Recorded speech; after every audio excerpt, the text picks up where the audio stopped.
ये वीडियो आप special study के यूट्यूब चैनल में देख रहे हैं और आज हम बात करेंगे ध्वनि तरंगे, जो कि एक साइंस का एक बहुत ही इम्पॉर्टेंट टॉपिक है और इससे क्वेश्चन पूछता है, बहुत जगह पूछता है और लोग अक्सर इसमें कंफ्यूज हो जाते हैं कि इसका राइट आंसर क्या रहता है। क्वेश्चन बहुत कई तरीके के रहते हैं। तो सबसे आज हम बात करेंगे कि ध्वनि तरंगे क्या होती है। तो इसमें सबसे सबसे पहले मेन क्वेश्चन आपको ये याद रखना है कि सबसे वन लाइनर पूछता है, सबसे बहुत ही कॉमन सा क्वेश्चन है जो हर एग्जाम में देखने को मिलता है। तो क्वेश्चन ये है कि ध्वनि तरंग अनुदैर्ध्य तरंगे होती हैं। ये वन लाइनर आपको याद रखना है कि ध्वनि ध्वनि तरंग अनुदैर्ध्य यांत्रिक तरंगे होती हैं। ठीक है, ये आपको याद रखना है। और ये कितने प्रकार की होती हैं? तो ये पहला है अपश्रव्य तरंगे, इंफ्रासोनिक वेव, और दूसरा है श्रव्य तरंगे, सोनिक वेव, और फिर तीसरा है अल्ट्रासोनिक वेव मतलब पराश्रव्य तरंगे, फिर चौथा है आपका अतिध्वनिक तरंगे मतलब हाइपरसोनिक वेव। तो इस पे हम सबसे पहले देखते हैं कि अपश्रव्य तरंगे क्या होती हैं। अपश्रव्य तरंगे मतलब इंफ्रासोनिक वेव उनको कहते हैं जिनकी आवृत्ति 20 हर्ट्ज से भी कम होती है। मतलब जिनकी आवृत्ति 20 हर्ट्ज से भी कम होती है, अपश्रव्य। ठीक है, 20 हर्ट्ज से भी कम होती है, इसलिए इन तरंगों को हमारे कान नहीं सुन सकते हैं, क्योंकि मनुष्य के कानों में 20 हर्ट्ज से कम की आवृत्ति वाली तरंगों को सुनने की क्षमता नहीं होती है। सबसे पहले आप तो थ्योरी देखते रहिए, उसके बाद मैं शॉर्ट में एक लाइन में बता दूंगा, हमेशा के लिए याद रहेगा, कभी आप भूल ही नहीं पाएंगे, कभी नहीं भूल पाएंगे। ठीक है, तो ये इतना याद रखना है कि अपश्रव्य तरंगे जो हैं इनको हम लोग या मनुष्य के कान जो है सुन नहीं सकते हैं, क्योंकि ये 20 हर्ट्ज से भी कम होती हैं। ठीक है, इतना याद रखना है। फिर अगला है श्रव्य तरंगे। श्रव्य मतलब सुनना, देख लीजिए। अपश्रव्य अप मतलब नहीं, श्रव्य सुनना, सुनने लायक नहीं, मनुष्य के कानों में सुनने लायक ये नहीं रहते हैं, 20 हर्ट्ज से कम रहती हैं। अगर 20 हर्ट्ज से कम है तो मनुष्य नहीं सुन सकता है और वो अपश्रव्य तरंगे रहती हैं, ये आपको याद रखना है। फिर दूसरा है श्रव्य तरंगे मतलब सुनने लायक हैं, जिन इनकी आवृत्ति क्या रहती है, 20 हर्ट्ज से भी 20,000 हर्ट्ज तक होती है। मतलब 20 हर्ट्ज से 20,000 हर्ट्ज तक रहती है। इन तरंगों को मनुष्य के कानों द्वारा सुना जा सकता है। ठीक है, मतलब श्रव्य तरंगे सुना जा सकता है और कितनी रहती है, 20 से 20,000 हर्ट्ज तक रहती हैं। ठीक है, इनको ये मतलब इसलिए ये उसके लिए उपयुक्त होती हैं। ठीक है, सॉरी, मनुष्य के कान जो है इसको सुन सकते हैं। ठीक है, उसके बाद है परश्रव्य तरंगे। परश्रव्य तरंगे उनको कहते हैं जिनकी आवृत्ति 20,000 हर्ट्ज से भी ज़्यादा रहती है, जो कि मनुष्य के सुनने की क्षमता से कहीं अधिक होती है, इसलिए इनको हमारे कान सुन नहीं पाते। परंतु कुछ जीव जंतु हैं जो इन तरंगों को सुन सकते हैं, जैसे कुत्ता, बिल्ली, चमगादड़ और मच्छर। ठीक है, तो सबसे थोड़ा सा रिवीजन कर लें, उसके आगे फिर चलते हैं। अपश्रव्य तरंगे क्या हैं? अपश्रव्य तरंगे जो हैं ये आपकी जो है 20 हर्ट्ज से भी कम होती हैं। ठीक है, ये याद रखना है। उसके बाद फिर इसमें अगला ये याद रखना है कि 20 हर्ट्ज से कम है तो इनको जो है मनुष्य के कान नहीं सुन सकते हैं। ठीक है, मनुष्य कान नहीं सुन सकते हैं, ये याद रखना है। ठीक है, उसके बाद फिर अगला है श्रव्य तरंगे मतलब सुनना है, सुनने लायक है। तो इसमें 20 हर्ट्ज, 20 से और 20 हर्ट्ज के बीच में होती हैं और ये मनुष्य के कानों द्वारा सुना जा सकता है, इतना याद रखना है।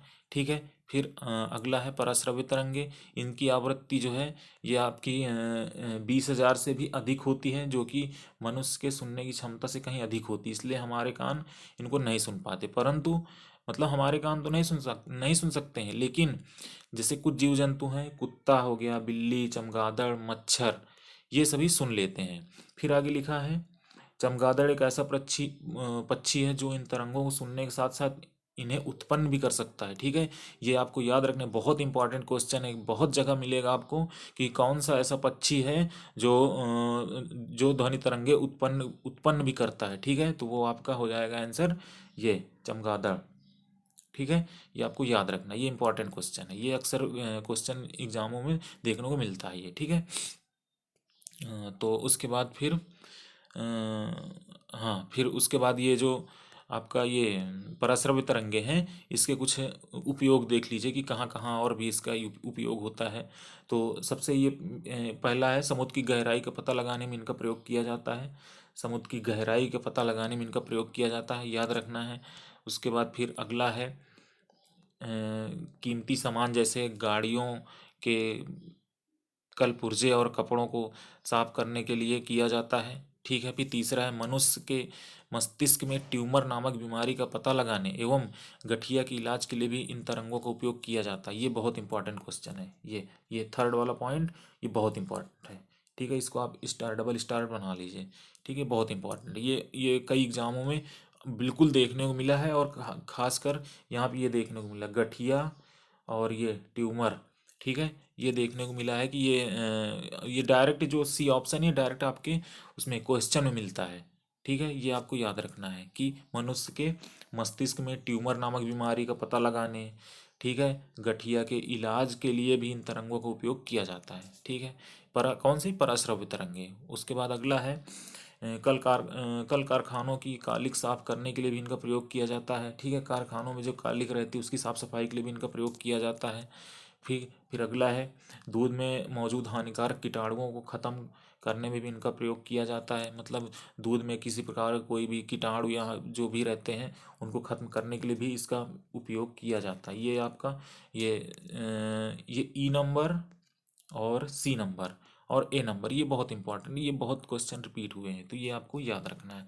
ठीक है, उसके बाद फिर अगला चलते हैं अतिध्वनिक तरंगे, मतलब हाइपरसोनिक वेव। ठीक है, ये क्या होते हैं। ये आपका जिन तरंगों की आवृत्ति 1 हर्ट्ज से भी अधिक होती है उन्हें अतिध्वनि तरंगे या हाइपरसोनिक वेव कहते हैं। ठीक है, और फिर नीचे लिखा है इनकी आवृत्ति इतनी अधिक होती है कि इनको सुनना संभव नहीं है।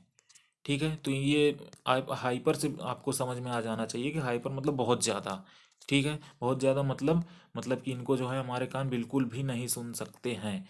ठीक है, तो ये याद रखना है। एक बार रिवीजन कर लें फटाफट, ध्यान से सुनना।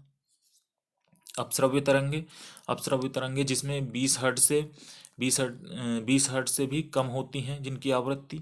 ठीक है, इन और 20 हर्ट्ज से कम है तो हमारे कान नहीं सुन सकते हैं। ठीक है, 20 हर्ट्ज से कम है तो हमारे कान नहीं सुन सकते हैं। लेकिन अगर 20 और 20 हज़ार के बीच की आवृत्ति है, 20 और 20 हज़ार के बीच की आवृत्ति है तो उसको हमारे कान सुन सकते हैं। ये देखिए परश्रव्य लिखा है, इससे आपको पता चल जाएगा कि हाँ सुन सकते हैं। ठीक है, उसके बाद फिर पराश्रव्य अल्ट्रासोनिक। पराश्रव्य में ये थोड़ा सा इंपॉर्टेंट इसलिए भी है क्योंकि इसमें से जो ये एग्जाम्पल दे रखे हैं, कुत्ता हो गया, बिल्ली, चमगादड़ और मच्छर, एग्जाम्पल जो दे रखे हैं ये बहुत इंपॉर्टेंट, ये डायरेक्ट आपको पेपर में मिलता है।